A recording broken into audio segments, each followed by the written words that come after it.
창세기 12장 1절로부터 5절 함께 봉독했습니다.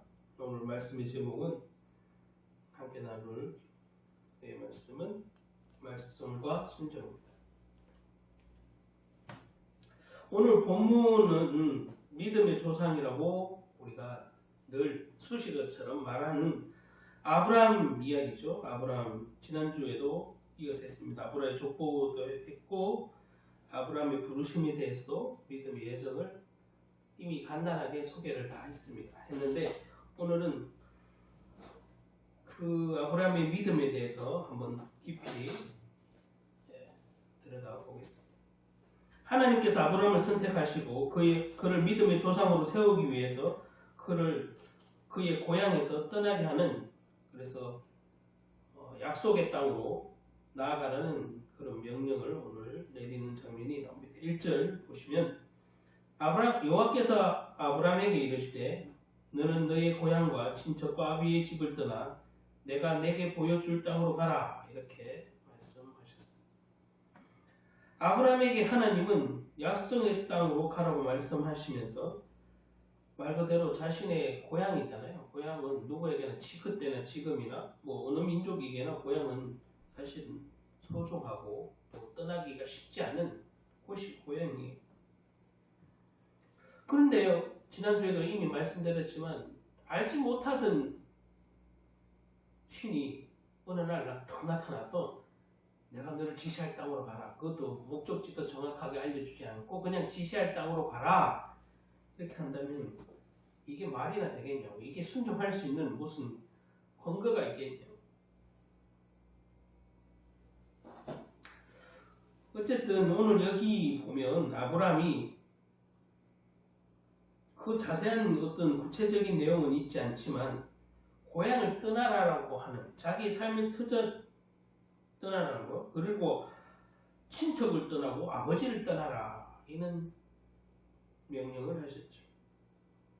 하나님이 아브라함에게 말 그대로 자기에게 가장 소중한 것, 본토 친척 아비 집을 떠나는 것, 고향을 떠나는 것, 그래서 새로운 곳에 가서 살아야 된다는 것, 이 자체가 사실은 두려움이죠. 지금도 마찬가지. 지금이 아무리 세상이 수천 년보다 좋아졌다 하지만 새로운 곳에서 정착해서 살기는 쉬운 것이 아닙니다. 두렵기도 하고 걱정도 많습니다. 근데 아브라함에게 참 하나님은 왜 첫 명령이 본토 친척 아비 집을 떠나라 했을까 생각해 보면, 아브라함을 믿음의 조상으로 만들기 위한 첫 단추는 뭐예요? 고향을 떠나는 거예요. 그리고 가장 소중한 아버지와 친척 집을 떠나는 거예요. 이게 무슨 의미가 있느냐? 지난주에 이미 말했지만 우상을 만들던 그 가문, 아버지 직업 데라가 우상을 만들던 가문, 그 만들었다는 얘기는 본이든 본이 아니든 성겼을 거예요. 그러니까 만들 수 있는 거예요.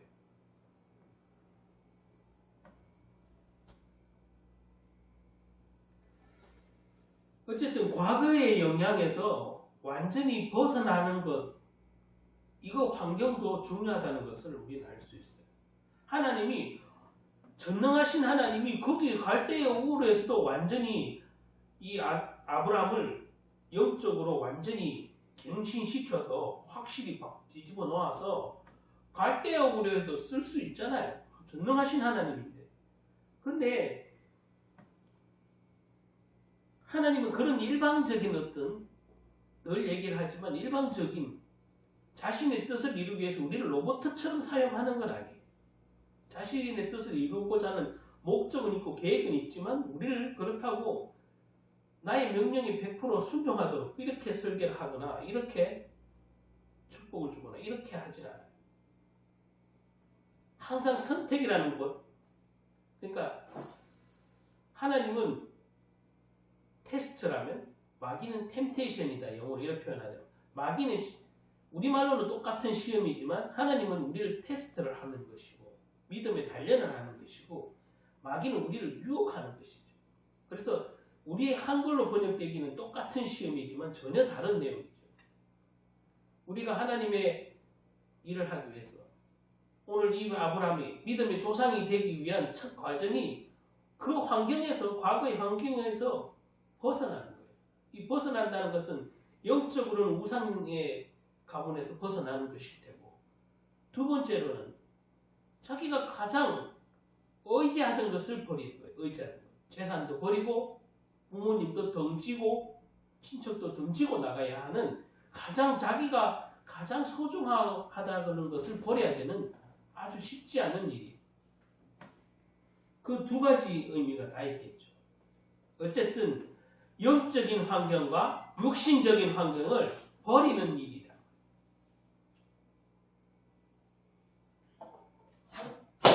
그 자리에서 떠나야 되는 거예요. 그게 똑같잖아요. 나는 하나님 믿는다 하면서 자꾸 죄의 자리에 있는 것은 이건 하나님을 믿는 거겠어요? 안 믿는 거겠어요? 사실 안 믿는 거예요. 내가 계속 죄의 자리에 있으면서 생각을 해보세요. 계속 도둑질을 하면서 나는 교회 다니는데요, 하나님 믿는데요, 예수님 믿는데요 얘기하는 게 이게 믿는 거겠냐고요. 죄의 자리에 계속 머물러 있는 것은, 그 환경에 계속 그대로 본인이 있는 것은 본인이 그냥 안 믿는 건데 믿는 척 하는 거죠. 아브라함도 만약에 하나님이 어떤 분이신지 정확하게는 모르지만 본토 친척 아비 집을 떠나라고 했을 때 하나님 저서 여기서 새롭게 시작하겠습니다. 이렇게 아브라함이 말을 했을 수도 있는데 여기에는 아브라함이 한 말도 어쨌든 기록이 되지 않아요. 그죠? 그리고 내가 지시할 땅으로 가라 했는데 그것이 처음에는 가나안 땅인지도 몰랐어요. 내가 너를 가나안 땅으로 가라 이렇게 말한 게 아니라 내가 지시할 땅으로 가라 했지 가나안 땅으로 처음부터 가라고 한 게 아니에요. 그래서 히브리서에 보면 아브라함은 그 갈대우를 떠날 때 갈 바를 알지 못하고 떠났다고 분명히 히브리서에도 표현이 되어 있어요. 갈 바를 알지 못하고. 그러니까 처음에 가나안 땅 가라 이렇게 한 게 아니야. 그냥 그 지금 그 현장을 갈대우로 나는 그 현장을 본토 친척 아비 집을 떠나라. 이게 첫 명령이었고 믿음의 조상으로 세우기 위한 첫 여정이지만 강력한 명령이에요. 환경을 벗어나는 거예요. 육신의 환경, 영의 환경을 벗어나는 거예요. 이 얘기는 과거에 내가 세상에 의지하고 있고 사람의 영향을 받았던 삶을 버리는 거죠. 그게 비록 아버지라 할지라도 하나님을 섬기는 믿음의 조상으로 세우기 위해서는 비록 그 아버지라 할지라도 우상을 만들던 아버지의 일을 그 환경을 벗어나야 돼요.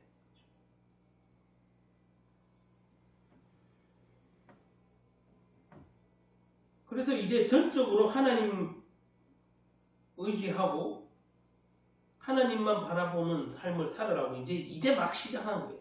그런 의미에서 지금 하신 것인데 우리가 신앙생활이라는 것은 뭐 여러 정의가 있겠지만 신앙생활은 우리 가정을 봐도 우리의 부르심을 봐도 느껴지는 것은 지나갔던 과거지만 어쨌든 그 불신앙의 사람, 하나님을 모르던 삶의 현장에서 떠나는 것부터 시작이 돼요. 그 삶을 버려야만 비록 새로운 삶을, 그 불신앙의 삶을 사는 게 아니라 믿음의 삶을 시작할 수 있는 첫걸음입니다.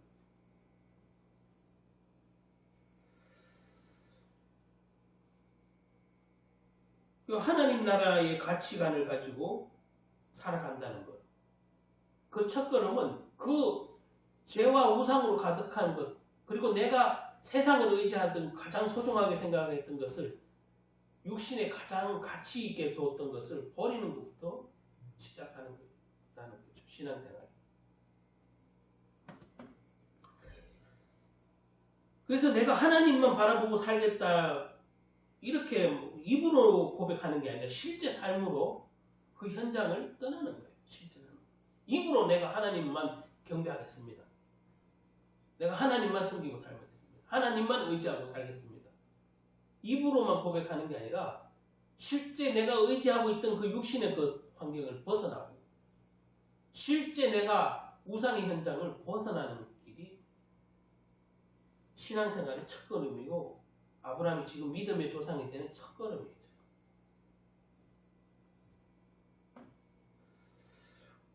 우리도 아마 각자 다 하나님의 부르심은 불렀던 현장은 다르지만 그 현장에서 머물겠습니까? 떠나겠습니까? 떠나게 한 거예요. 여러분들이 하나님을 알기 전에 그 현장에서 다 떠나게 한 거예요. 버리게 한 거예요. 그게 참 명령이에요. 아브라함이 그랬듯이 저와 여러분 구원받은 모든 하나님의 백성들 간증들 들어보세요. 다 불신앙의 자리에서 세상을 의지하던 자리에서 내가 기준이 있던 자리에서 다 떠나는 거예요. 그게 시작이에요. 신앙생활의 시작이라고.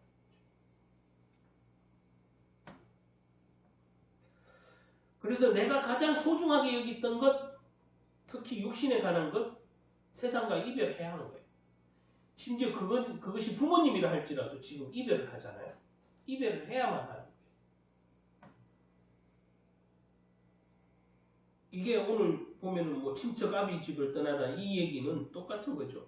내가 사랑하는 사람, 내가 사랑하는 가족들과 심지어 분리가 일어나잖아요. 이거는 기분이 좋은 경험은 아니에요. 그런데 이게 믿음의 출발이에요. 이 세상과의 이별, 아니면 사랑하던 사람과의 가족들과의 이별, 이 분리는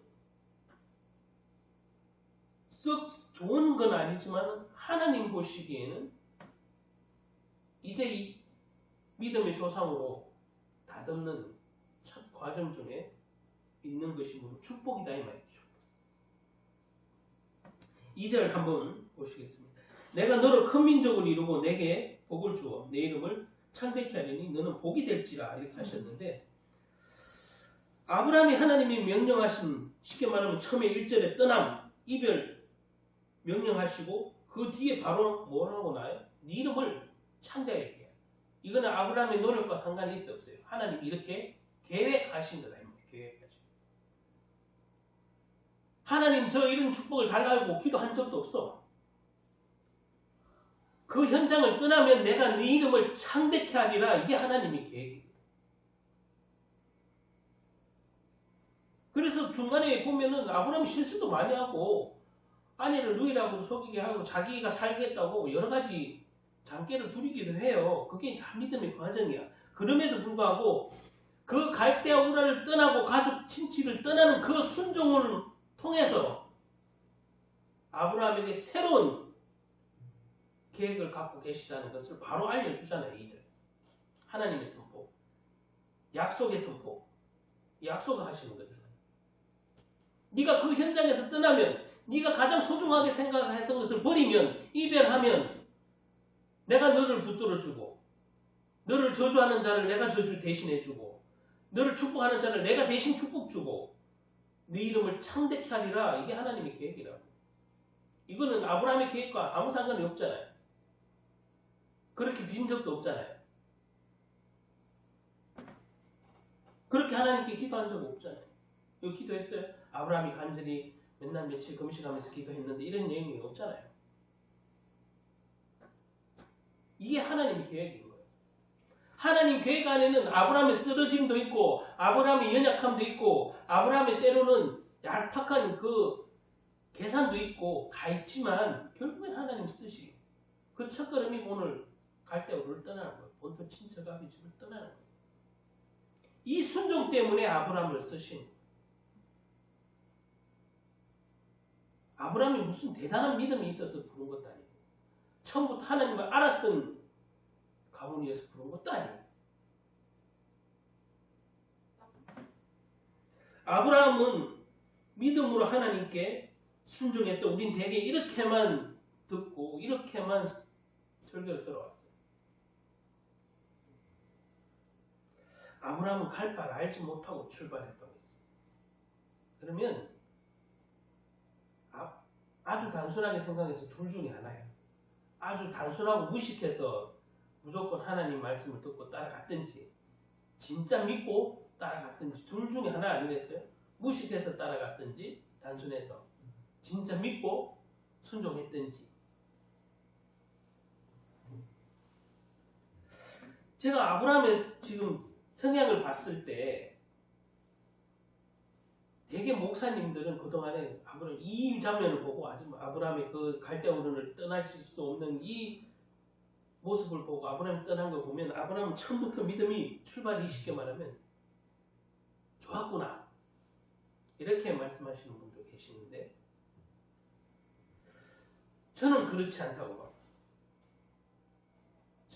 왜 그러냐면 제가 이 지난주에 한 설교 중에 데라에 대해서 아버지에 대해서 얘기를 했잖아요. 하란에서 약 6년에서 7년 정도 머물렀다고 신학자들이 생각을 하는데 그러면 본토 친척 아비 집을 버리라 했는데 다 데리고 왔잖아. 이걸 완전하게 지켰어요, 안 지켰어요? 완전하게 지킨 건 아니에요. 장소를 그 우상이 생기던 큰 대도시, 그 상업도시인데 갈대아우르가 그 쉽게 말하면 대도시란 말이에요. 그 당시에 엄청난 대도시인데 여러분 보고 시골 가라 사서 산골에 가서 살아라 그러면 살겠냐고. 대도시에 살던 사람. 그리고 거꾸로 아브라함이 대도시에서 그렇게 부유하지 않았어도 그래도 우상을 만들면 좀 살지 않았겠냐고요. 그렇죠?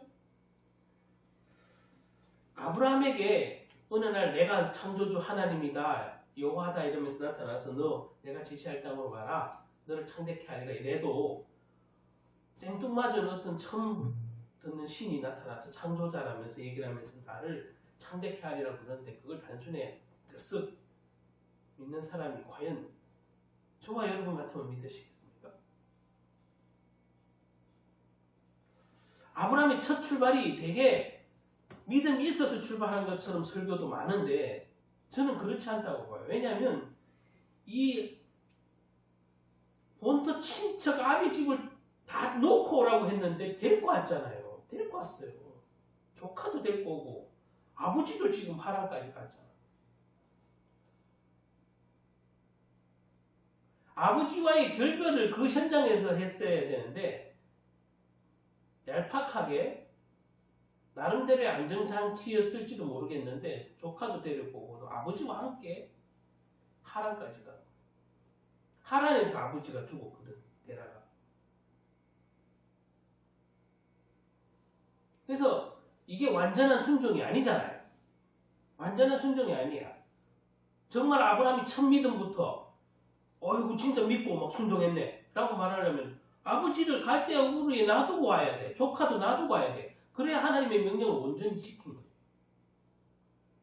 이런 걸로 봤을 때는 당연히 우리와 속성이 비슷해.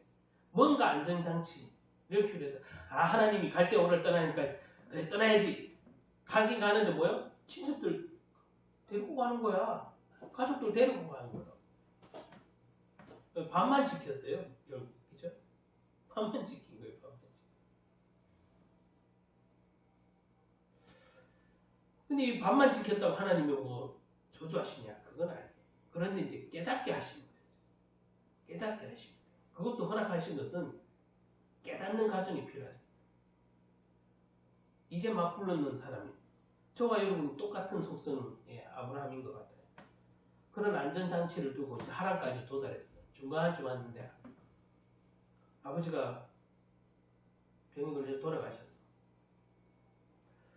돌아가시기 전에 한 6년에서 7년 거주했다고 보여지는데 왜 중간에 썼을까요? 가야지.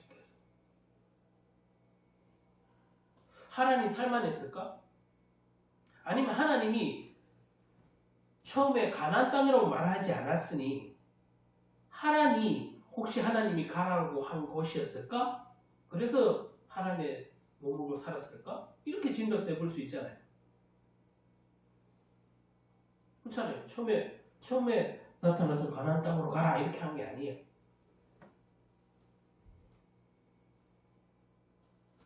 자, 어쨌든 조금 이따 설명할 건데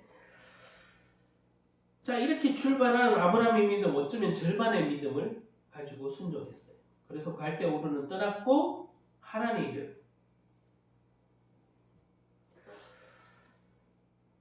자, 여러분 오늘 아브라함이 지난번에도 지난주 주일에 믿음의 여정이라 했는데 오늘도 결국엔 믿음의 여정이죠. 이 부르심과 믿음의 여정에 대해서 지난주 설교 제목도 그랬지만 오늘도 똑같은 어떤 그 부르심이기 때문에 똑같은 내용이긴 한데 오늘은 포인트가 말씀과 순종이라는 제목으로 제가 잡은 것은 어떤 말씀을 잡고 어떤 순종을 해야 진짜 하나님 기뻐하시고 하나님이 복을 내릴 만한 복인지를 좀 구체적으로 살펴보려고 말씀과 순종이라 해서 어떤 말씀을 잡고 어떤 순종을 해야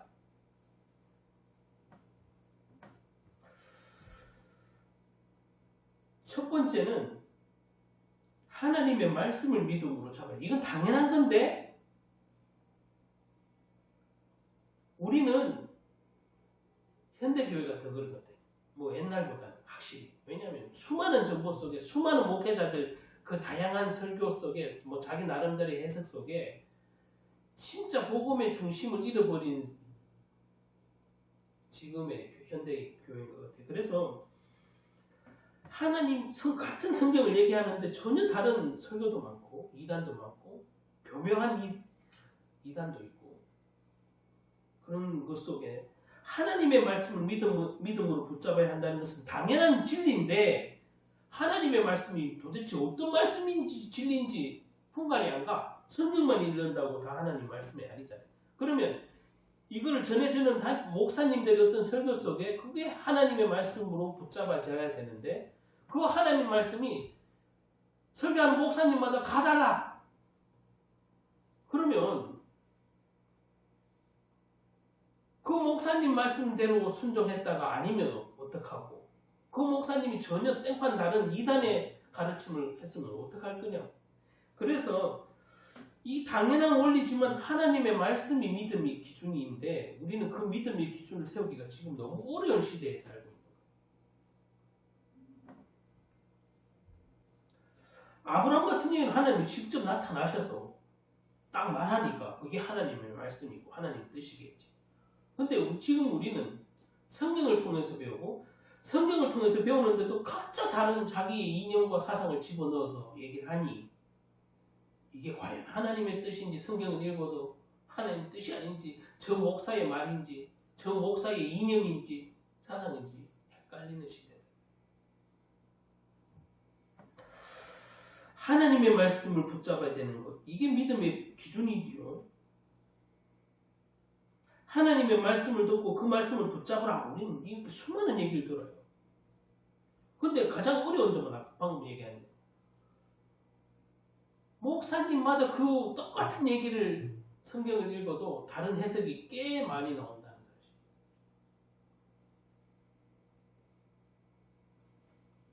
어떤 목사님은 같은 성경을 얘기를 하면서 그냥 감동을 주는 목사님도 있고 어쩌면 막 찔림을 주는 목사님도 계시고 어떤 목사님은 같은 성경이지만 슬픔을 주는 목사님도 계실 것이고 다양할 거예요. 그런데 제가 말하는 것은 그 성경 말씀이 과연 어떤 하나님의 메시지가 있나? 그 사인이 있나를 봐야 되는데 그 사인이 안 담겨 있는 설교가 많다고 제가 좀 말씀드립니다.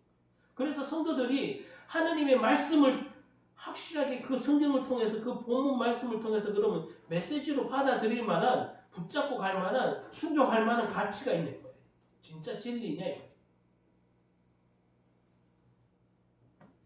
그 선포된 말씀이 나에게 찔림을 주는 게 대부분 건데 확실히 하나님이 뜻이고 계획일 때 훨씬 많죠. 찔림. 우리가 말씀을 들을 때 찔리지 않다. 설교는 하나님 말씀 무조건 즐거워야 돼. 신나야 돼. 그것도 굉장히 위험한 발언이죠. 하나님의 말씀이 늘 신나고 즐거운 말씀만 있습니까? 이 구약 신구약 다 들어보세요. 바리새인에게도 아주 독설적인 얘기를 하셨고 또 자칭 자기들은 의인이라고 하는 사람들에게도 예수님이 신약시대에 보면 그 찔림의 얘기를 하신 거예요. 그게 좋은 말 아닌데 그들이 듣기에는 거북한 말이고 어떨 때는 또 예수님 자체가 이단이고 예수님 자체가 하시는 말씀이 율법에 어긋나는 얘기가 많은데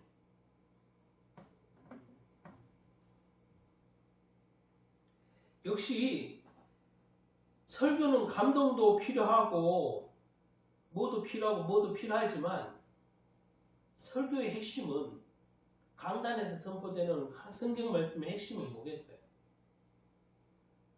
하나님의 메시지가 들려줘야 돼. 그 목사님이 아무리 감동적이려 해도 하나님의 메시지가 느낄 수 없다면 그는 사실 실패한 메시지, 그 설교예요 사실. 그 목사님, 제가 누구 어떤 특정한 설교자를 폄하하는 게 아니에요. 저도 마찬가지. 아무리 감동을 주고 아무리 울리고 아무리 즐겁게 해도 중요한 것은 거기 위해서 하나님의 메시지가 잡히지 않는다면 이거는 사실 감동을 주고 즐거움을 주고 무슨 줬을지 몰라도 메시지가 없는 메시지 이 설교는 이 예배 시간은 사실 실패한 메시지예요. 하나님이 실패하진 않지만 그 대리자로 선 목회자가 이미 실패한 거라고. 그걸 또 붙잡을 수 있는 성도가 있어야 되는데 성도가 없죠.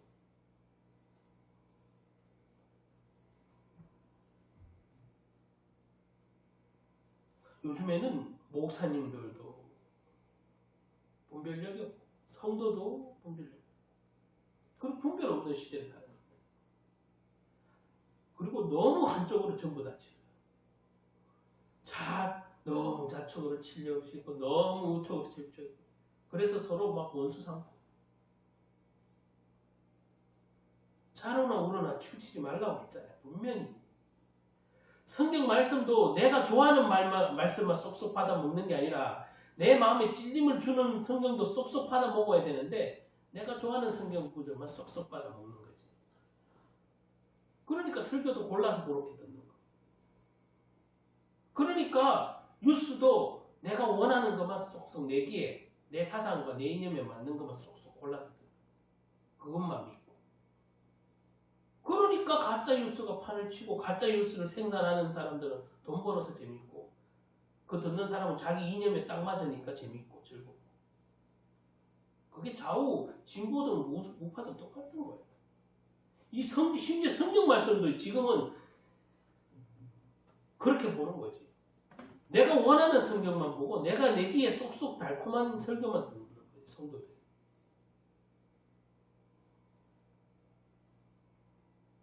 가장 이런 표현을 쓰면 그렇지만 가장 성공한 설교는 뭐냐?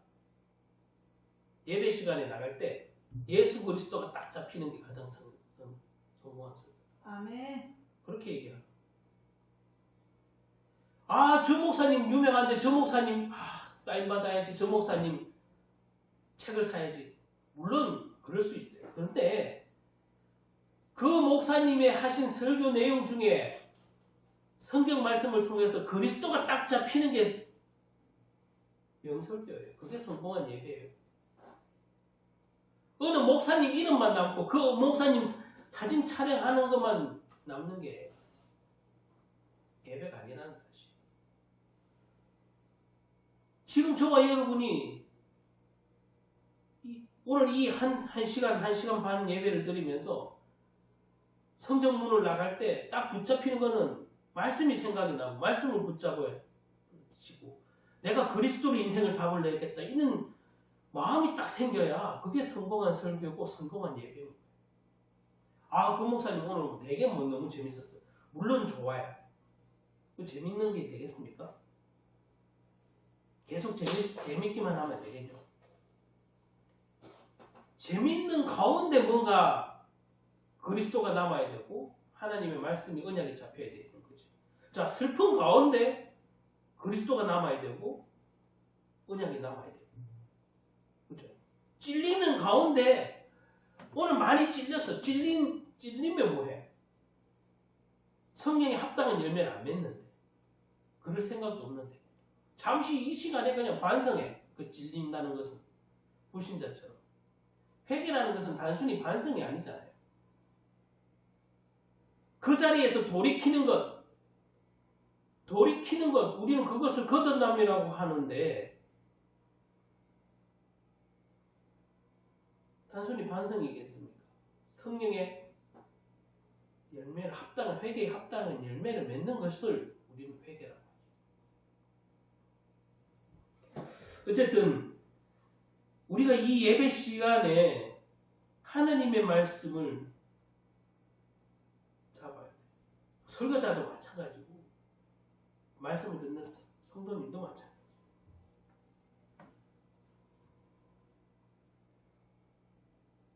생각해보세요. 오늘날 같이 기록된 성경이 없을 그 시기에 아브라함에게 툭 나타나서 하나님이 초월점 방법으로 아브라함에게 말씀하셨는데 아브라함이 이를 듣고 말씀을 붙잡았다. 말씀대로 순종했다. 여러분 같은 거 하시겠어요?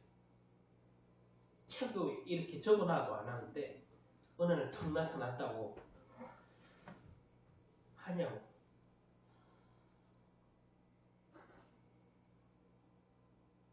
비록 부족한 믿음, 반만 실행한 순종이었지만 그게 시작이에요. 저와 여러분이 믿음이 온전하면 오죽 좋겠습니까만 그런 사람은 단 한 사람도 없는 거예요. 예수님도 심지어 무리들이 당신은 의인이다 이러니까 어찌하여 네가 나를 의인이라 하냐? 하나님 외에는 의로운 분이 없으시다 이렇게 표현하는 거죠. 저와 여러분이 자꾸 온전하다, 내 생각이 온전히 하나님 뜻이다 이렇게 말하는 사람이 있다면 그거 되게 교만해요. 온전하진 않아요. 비슷할 수는 있어도 방향이 맞을 수는 있어도 온전할 수는 없는 거예요.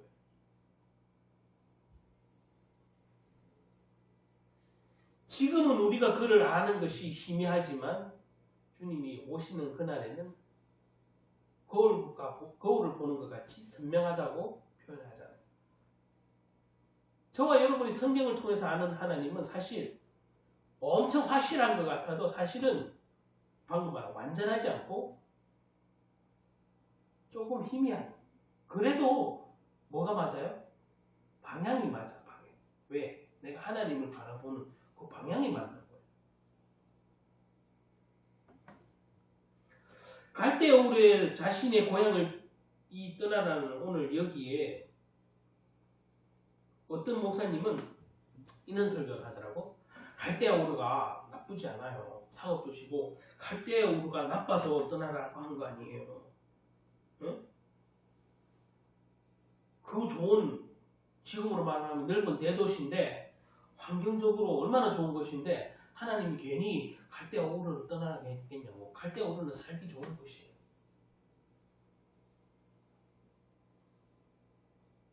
그래서 하나님은 쉽게 지금으로 말하면 대도시에 살던 아브라함을 시골에 가서 살아라고 한 것인데 하나님이 믿음의 조상으로 세우기 위해서 일부러 가난한 곳을 찾아서 인도하려고 이런 설교를 하더라고요. 제가 솔직히 저분은 공부를 하셨나 싶어요. 하나님이 쓰시기 위해서 가난한 것을 굳이 체험하라고 보냈겠어요? 대도시에 살던 사람을 시골에 보내서 가난해봐라 이러면서 보냈겠냐고. 이렇게 영적이지 못한 설교가 실제 허다해요. 한국교회 진짜 심각한 것 같아요. 제가 잘난 체 하는 게 아니라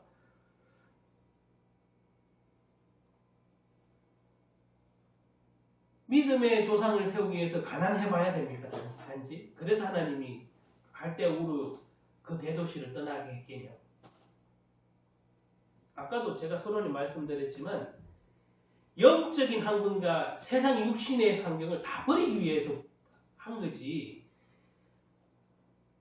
믿음의 조상을 만들기 위해서 대도시에 살던 부유하던 아브라함을 가난하게 살아봐라 이러면서 떠나게 한 게 아니에요. 이건 굉장히 인간적인 설교예요. 진짜. 여러분 그래서 믿음 있는 사람은 좀 가난해야 됩니다. 검소해야 됩니다. 이렇게 가르치는 거예요. 그러면 저와 여러분은 가난해야 되고 그래 살아야 돼요. 그렇죠? 믿음 조화를 지려면 여러분 시골에 들어가서 살아야 되고 가난하게 살아야 돼. 그래야 믿음 좋은 사람 돼. 이렇게 육신의 설교를 들으면요. 이게 언약이겠냐고. 이게 하나님 뜻이겠냐고.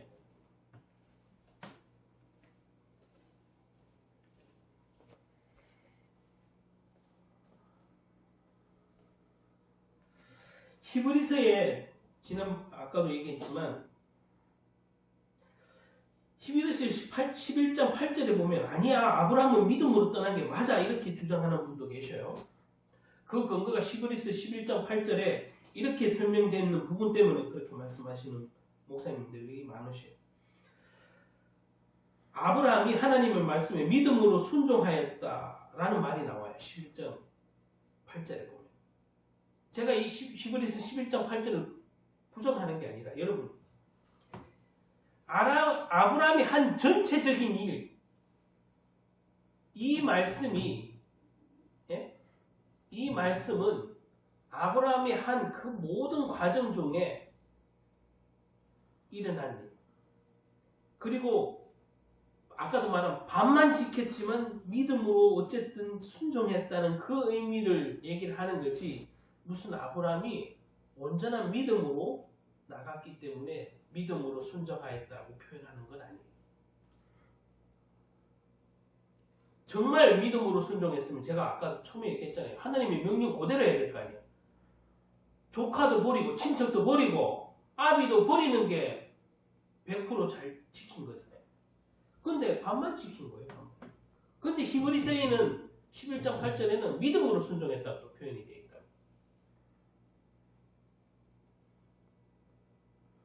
그러면 이 성경의 앞뒤가 뭔가 안 맞잖아요. 이 말씀을 그렇게 이해를 하시면 안 돼요.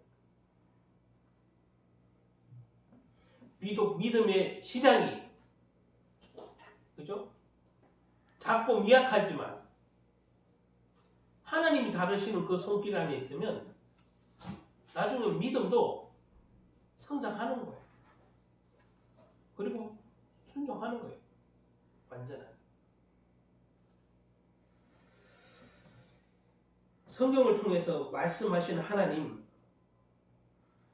저와 여러분 얼마나 붙들고 있습니까? 두 번째,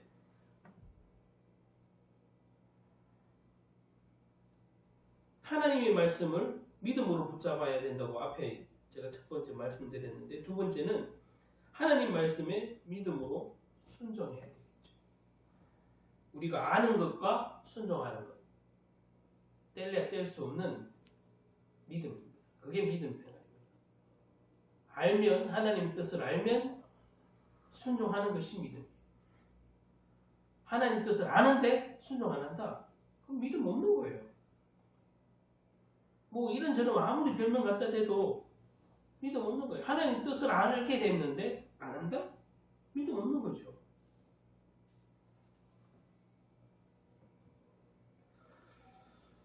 제가 서론에도 잠깐 언급했지만 아브라함이 나갈 때 갈 바를 알지 못하고 나갔으며 여기서 보면 아브라함은 갈 바를 알지 못하고 나갔다고 분명히 기록하고 있습니다. 갈 바를 알지 못해도 나섰다는 것은 사실 이 하나만 가지고도 반쪽짜리 순종이라고 말씀드렸지만 이 갈대우를 떠나는 이 사실 하나만으로도 아브라함은 정말 믿음을 보인 거죠. 하나님께 순종.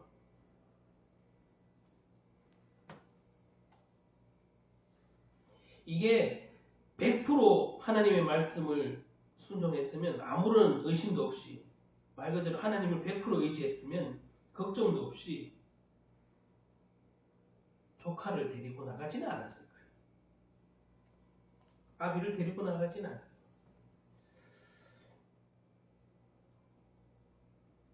아브라함은 아마 갈대우르를 떠날 때 많은 생각을 했을 거예요.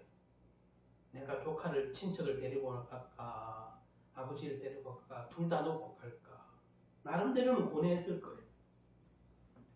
이 모든 갈등을 통해서 아브라함은 갈대우르를 떠나기를 한 거겠죠. 그런데 좀 하나님의 이 명령을 의심했는 것 같아요. 진짜. 그러면 온전히 지켰을 텐데 얄팍하게 조카를 데리고 31절에 보면 11장 31절에 지나간 구절이지만 자신의 고향 할대우리에서 하나님의 말씀을 듣고 가나안 땅을 출발해 갔어요. 근데 다시 31절 말씀을 잡으면 아브라함 땅을 향해 가다가 가나안 땅을 향해 가다가 아브라함이 하란의 도시에 머물렀다.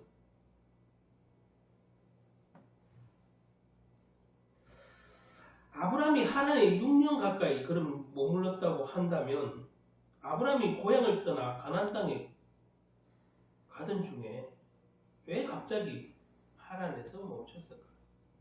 아까 제가 이미 조금 말씀드렸는데 성경을 통해서 좀 유추할 수 있는 것은 그의 아버지 때문이 아닌가 싶어요. 자, 갈대우르를 나오긴 나왔는데 왜 하란에서 6년 가까이를 살았을까? 사도행전 7장 2절에 보면 하란에서 아브라함의 아버지 데라가 죽고 비로소 아브라함이 하란을 떠났다고 이렇게 볼 수 있어요. 그러면 오히려 아버지가 없으니까 하란을 떠났어요. 아버지가 계속 살아 계셨다면 하란에 머물렀을 가능성도 아주 높아요. 이 말은 뭘 말하겠어요?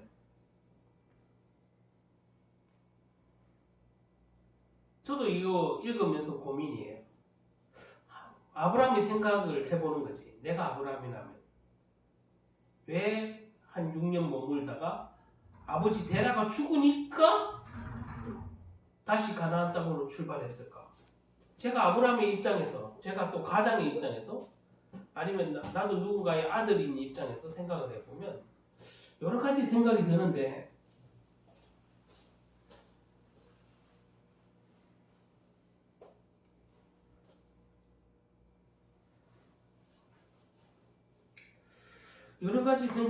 여러분 이런 생각을 해봤을 것 같아요. 제가 생각하건데 6년 동안 왜 머물렀을까? 여러 가지 이유가 있었겠지만 아버지를 데리고 가나안 땅에 들어갈까? 롯도 데리고 가나안 땅에 들어갈까? 그걸 고민했던가. 제가 이 말을 왜 드리냐면 지금으로 좀 비유를 해보면 내 혼자 교회를 다녀. 그래서 나는 하나님을 알았지. 근데 구원을 받고 보니 구원이 너무 좋아. 근데 이 구약에는 전도라는 개념이 없을 때잖아요. 그럼에도 불구하고 너무 좋으니까 내 가족이 하나님을 알길 원하고 내 가족이 구원을 받기를 원해. 그래서 우리 가족 모두가 교회 나갔으면 좋겠어. 이런 마음 다 있잖아요. 다 있잖아요. 기도를 많이 하든 안 하든 저렇게 하든 마음속엔 다 있어요. 그죠?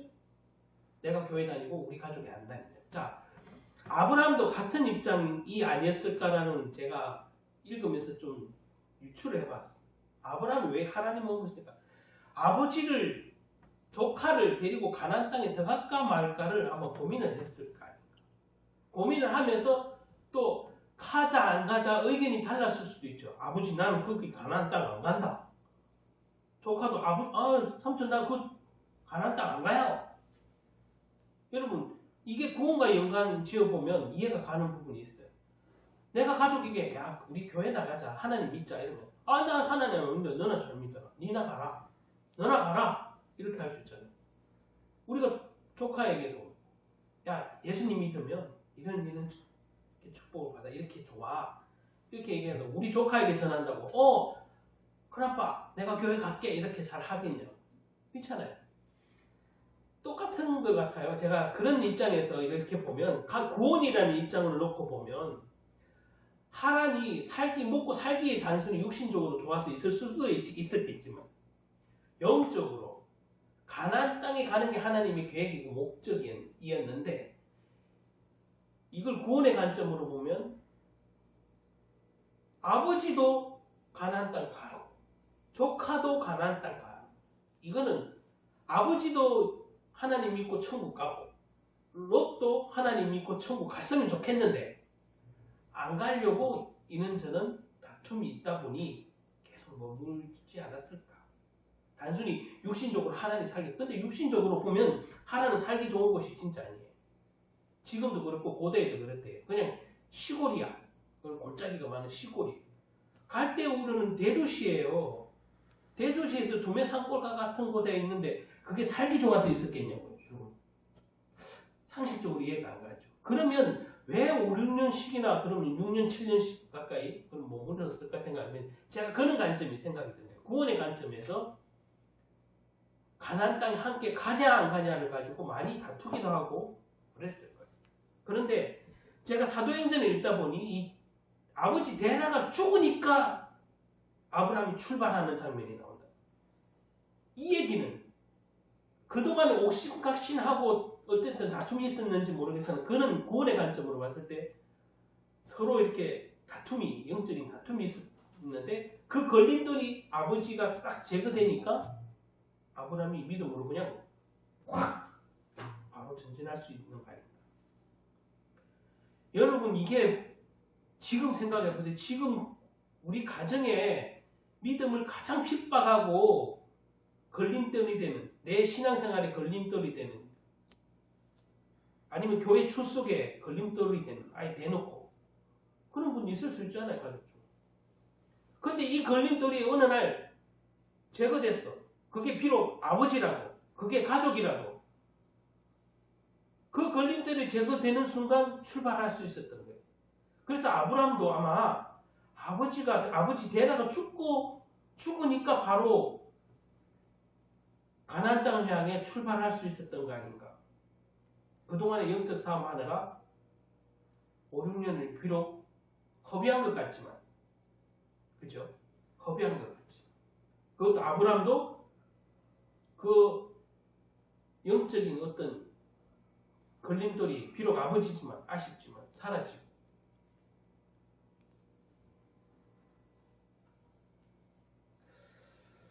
그래서 아브라함이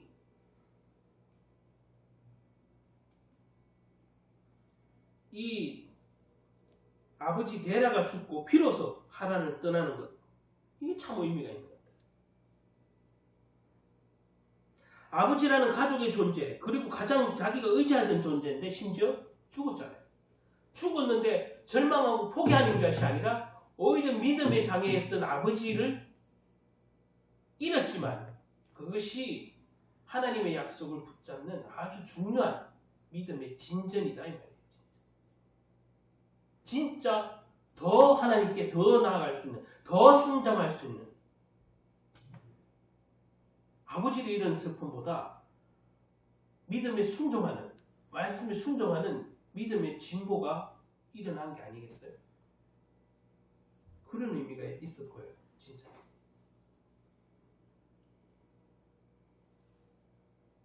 다시 한번 제가 계속 반복하지만 아브라함은 친척 아비 집을 떠나라고 하신 말씀을 반만 지킨 거예요. 처음에.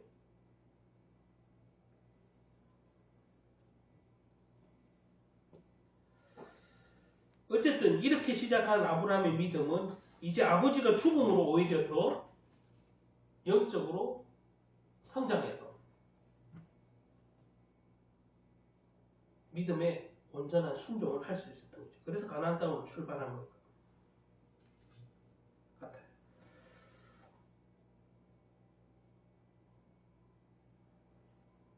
완전한 순종은 아니었습니다. 그러나 하나님은 이렇게 하란이라는 곳에서 머무는 동안 아브라함을 다루시고 아브라함도 영적인 싸움을 한 게 아닌가.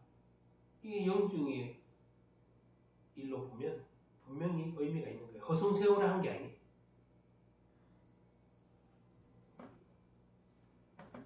저와 여러분이 가족 구원을 위해서 기도하는데 안 될 것 같고 어려울 것 같고 나를 핍박하고 이게 맞니 저게 맞니 이렇게 다툴지라도 그게 다 허송세월을 한 것 같지만 허송세월은 절대 아니라는 사실이에요. 여러분이 하는 그 싸움, 가족 간의 믿음 때문에 다투는 어떤 부분도 다 하나님이 여러분의 믿음을 아브라함처럼 쓰실 위해서 하고 계시다는 사실이죠. 그래서 어찌 보면 참으로 모범적인 모습은 아니었어요. 출발은. 아까도 얘기했죠. 인간의 생각이 들어간, 인간적인 생각이 들어간 순종, 반쪽짜리 순종이었지만 어찌 보면 그것이 비록 모범적인 순종은 아니었지만 이 불완전한 순종, 이 부분적인 순종에도 불구하고 하나님은 아브라함을 믿음의 조상으로 쓰셨다는 하나님의 사실과 그 계획을 여러분 믿으시면 여러분들이 또 그렇게 될 수 있다는 사실. 여러분이 그 가정의 믿음의 조상이 되고 하나님이 믿음의 조상으로 부르심을 받아. 그러니까 우리는 영적인 아브라함이다. 구약 신약에도 등장하잖아요. 여러분들이 다 여러분 가정에, 우리 가정에 믿음의 조상으로 부름받은 것이고 아브라함으로, 영적인 아브라함으로 부름받은 것이죠. 오늘 이는 아브라함의 갈대우를 떠나는 장면을 보면서 좋아요. 여러분 역시 하나님의 말씀을 때로는 순종한다고 하고 믿는다고 하면서도 반쪽짜리 믿음을 가지고 반쪽짜리 순종을 할 수도 있어요. 그것을 너무 폄하할 필요도 없고 너무 의미 없다 할 필요도 없는 거예요. 왜냐하면 하나님은 반드시 본인이 쓰시고자 하는 대로 하실 것이기 때문에 여러분들이 하나님의 약속을 버리지 않는다면, 잊지 않는다면 하나님은 그 반쪽짜리 믿음도 쓰시고 믿음의 조상으로 만들어 주실 줄 믿습니다. 우리의 믿음은 사실 이 땅에 사는 동안 결코 온전한 사람이 없어요. 온전하지 못합니다. 우리 믿음과 순종이 잘못된 마음과 마음의 동기와 의심, 때로는 그런 유혹이 있을지라도 섞여 있어요. 그럼에도 불구하고 하나님은 그 불완전한 순종에도 하나님은 그 불순물을 결국은 빼내고 뭐요? 온전한 순종으로 바꾼다는 사실이에요. 여러분의 인간적인 생각, 동기가 좀 들어있는, 물론 더 완전했으면 좋겠지만 이 아브라함처럼 반만 섞여 있는 이 순종 속에서도 여러분 이 순종의 첫걸음을 하나님은 귀하게 보신다는 사실.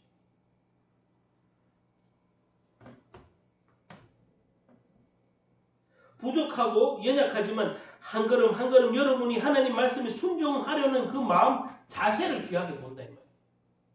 때로는 내 동기가 들어가 있고 때로는 내 유익이 들어가 있지만 그것조차도 하나님은 그 첫걸음을 귀하게 보십니다. 왜? 하나님께 나아가려고 하는 그 마음.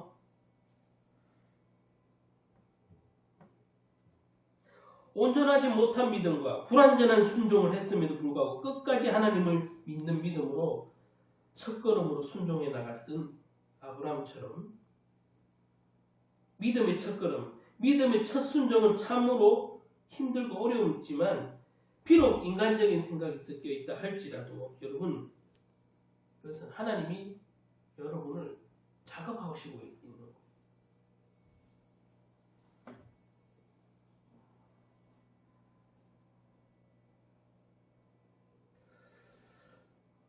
이거하고는 좀 별개지만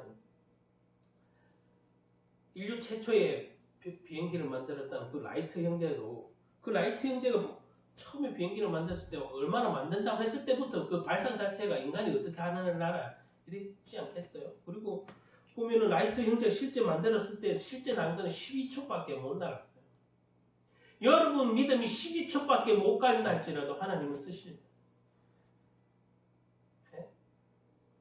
그 중심만 잃지 않으면 하나님을 향한 중심만 방향만 잃지 않는다면 여러분 믿음이 12초밖에 못 가는 이런 라이트 형제의 비행기 같을지라도 여러분 쓰신다. 불완전한 첫걸음이지만 오늘 우리가 타고 있는 이 믿음의 비행기가 말이죠. 여러분 지금은 제트기가 되고 전투기가 되어 있잖아요. 여러분 믿음이 전투기가 되고 믿음의 여객기가 돼요. 지금은 비행기 한 대가 전 지구를 돌잖아요. 12초밖에 못 날던 그 불안정한 비행기가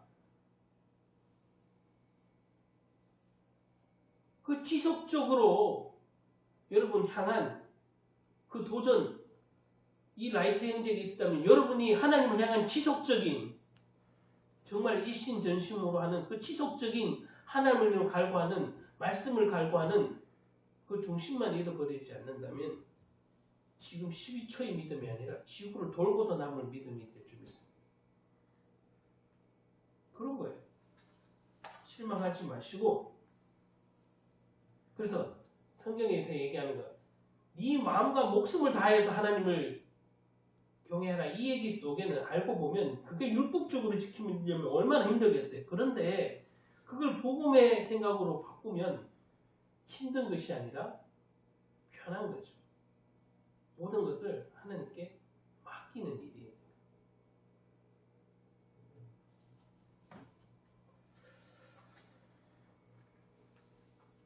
여러분, 불완전해도 부족해도 괜찮습니다. 우리의 믿음이 온전치 못해도 하나님은 우리의 믿음의 첫걸음이, 순종의 첫걸음이 이 아브라함 같을지라도 여러분을 반드시 쓰시고 불순물은 빼시고 12초밖에 못 가는 그런 비행기와 같은 첫 출발을 할지라도 여러분들의 믿음은 지속되어져야 하고, 지속되어진다면 여러분을 쓰시는 건 하나님 뜻이에요. 5절 마지막 부분 한번 보겠습니다. 거기 보면 마침내 가나안 땅에 들어갔다고 기록되어 있잖아요. 이는 아브라함이 믿음이 좋아서 단번에 가나안 땅에 들어간 게 아니에요. 뭐요? 하나님 계획이기 때문에 들어갔다. 믿음이 좋아서 들어갔다고 혹시 설교를 한다면 전혀 성경적이지 않아요. 믿음이 좋아서 들어가는 게 하나님의 계획이기 때문에 들어갈 수 있습니다. 이게 성경적인 거예요.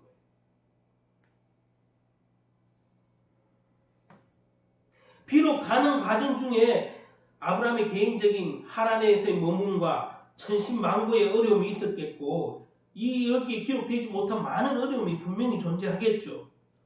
고민도 있겠죠. 그러나 마침내 하나님의 말씀에 순종할 때 하나님이 들어가게 하신다는 사실은 변함이 없는 거예요.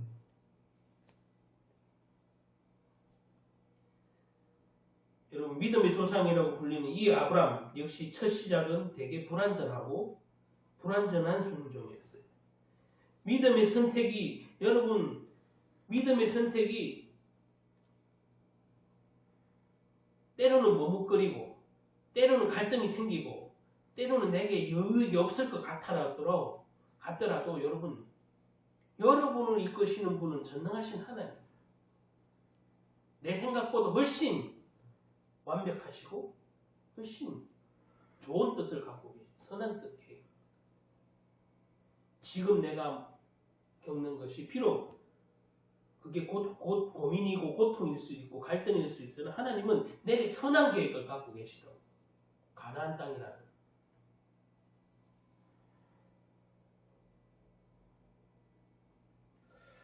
또한 말씀에 순종하기보다 말씀을 최대로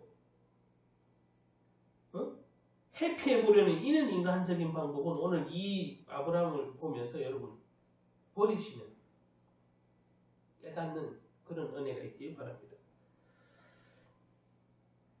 이러한 걱정, 근심 가운데 마침내 아브라함은 하나님 말씀에 불완전했지만 순종과 믿음으로 간 것처럼 저와 여러분은 지금도 불완전하고 불완전한 순종을 하지만 결국에는 하나님이 여러분을 가나안 땅으로 도달하게 하실 줄 믿습니다. 저와 여러분 역시 걸음이 불완전한 걸음이라 할지라도 전능하신 하나님, 그 하나님 순종하고 한 걸음 한 걸음 매일 나아가는, 말씀을 붙잡고 나가는 그런 저와 여러분의 삶이 되시기를 예수님의 이름으로 축복합니다. 기도하시겠습니다. 하나님은 하나님의 언약대로 일을 하시고 우리는 우리의 생각대로 일할 때가 많지만 하나님의 생각이 우리의 생각이 될 때 그것을 온전하게 할 수 있다면 좋지만 할 수 없음도 아시는 하나님.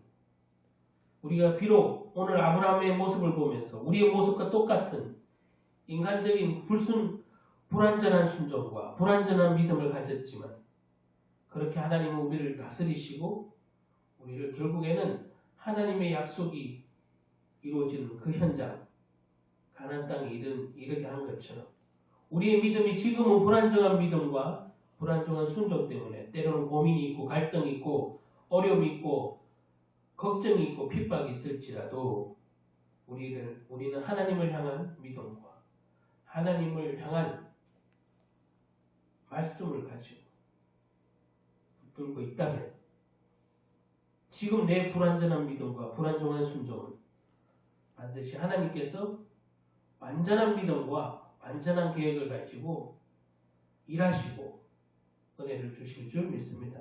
하나님 한 주간에도 또 앞으로 남은 모든 우리의 교회의 기도 제목과 우리 가정의 기도 제목 또 각자의 기도 제목 속에 불완전한 믿음 속에 불완전한 순종 속에 그 속에서도 일하시는 하나님을 체험하는 은혜가 있게 하여 주시옵소서. 그래서 우리에게 큰 믿음을 요구하시지 않는 예수님처럼 겨자씨만한 믿음이 있겠냐고 말씀하신 주님처럼 우리에게 겨자씨만한 믿음도 없어서 하나님의 축복을 놓치는 하나님이 주시는 복을 누리지 못하는 그런 어리석음에 빠지지 않고 날마다 한 걸음 한 걸음 주님 말씀 붙잡고 지속적으로 주님의 말씀을 사랑하고 또 붙잡는 저희들 되게 도와주시옵소서. 예수 그리스도 이름으로 기도드립니다.